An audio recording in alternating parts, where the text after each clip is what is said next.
let's talk about the glory days of Speedway. You know, Sumner was a great guy. So is Ed Williams. Remember Ed Williams? Those guys, they were hardcore. Ed Schaefer, Rick Woods, Danny Becker guys. You know, Berserko, he was a great dude too. I sometimes I forget to mention him, but you know, those are the guys that were, you know, we really looked up to. They were freaking so good on the racetrack, you know, and flamboyant.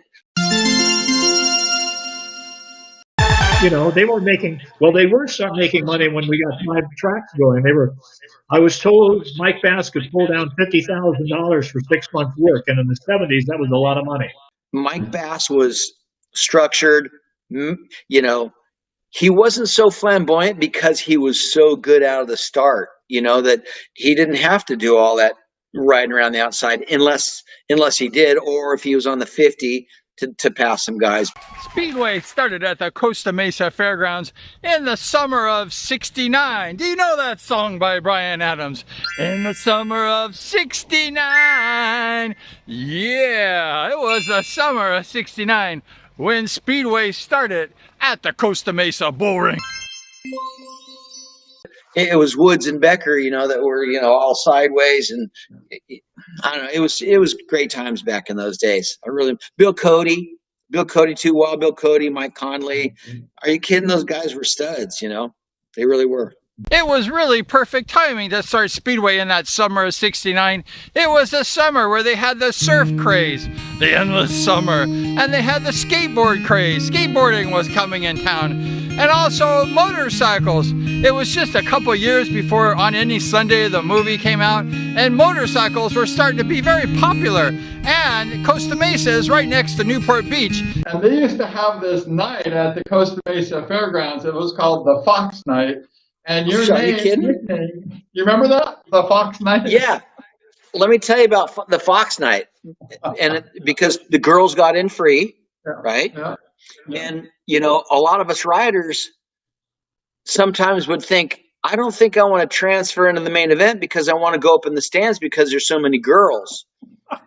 So if we transferred in the main event, they're gone by the time we were changed and ready to go. They had already left. So, yeah, the Fox Night was big, and it was packed. It was packed every Friday that they had the Fox Night. It was great. Yeah. They had all those hot beach girls there, and then all the guys would pay and follow, and I mean, full of these hot babes and stuff like that. I remember them great. Great nights, yeah. It was good. And, yeah, Larry Huffman gave me that Bruce the Fox Penhall, and I think it was Flanders that gave me Juicy Brucey, you know. They started these races at the Costa Mesa Fairgrounds, and they had like 2,000 spectators. They had the seats for 2,000, and there was an overflow of people. So they went ahead and they added 2,000 more seats. So they had 4,000 seats, and they had an overflow. They had a lot of people going to the Speedway at Costa Mesa back in that summer of '69. So they added 6,000 seats, and they're able to fit everybody in. So there was a lot of money. There's a lot of people. It was before the internet, and lots of people were going to where? They're going to Speedway. I remember one time when I was a kid and I was watching the Speedway races at Costa Mesa, because I used to go every week and watch these earlier, before your time.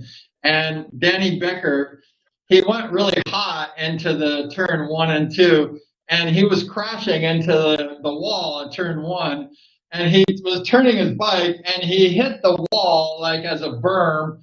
And he was crossed up, and he was riding a wheelie all the way around turn 1 and 2, completely on a wheelie like that. I'm like, oh my God. We saw that a lot with Berserko. We really did, you know. Yeah, he was pretty radical. He rode that far from the edge of disaster. I mean, I don't know how he didn't die. Yeah. That was crazy. Good times. Good times. Yeah.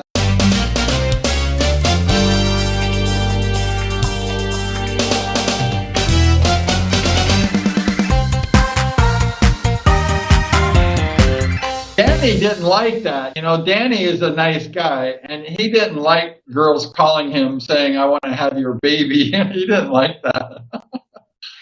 Well, I don't blame him. was really electric. I mean, that place was on fire. And then you had all these personalities. You see, in Speedway, it's the people.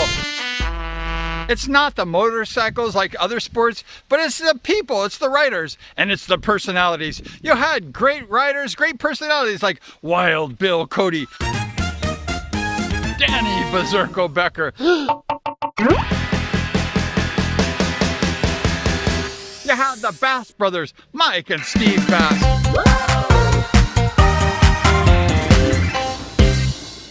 And you had a whole slug of other really famous riders at the Costa Mesa Speedway.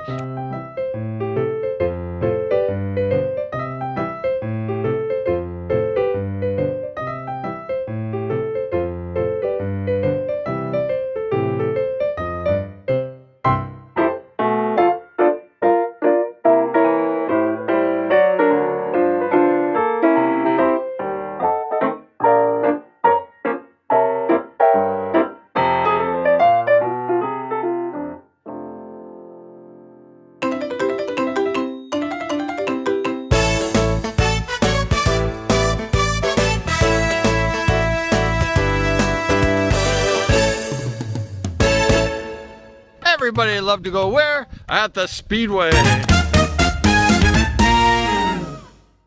I think what made the 70s so exciting is they had the characters. They had the good guys, they had the bad guys, they had the Bass brothers. They were the bad guys.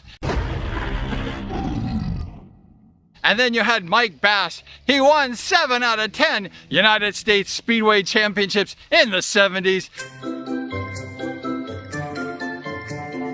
And you had his brother Steve winning 1, so that was 8 of the 10 United States Speedway Championships were won by who? The bad guys, the Bass brothers, Mike and Steve Bass.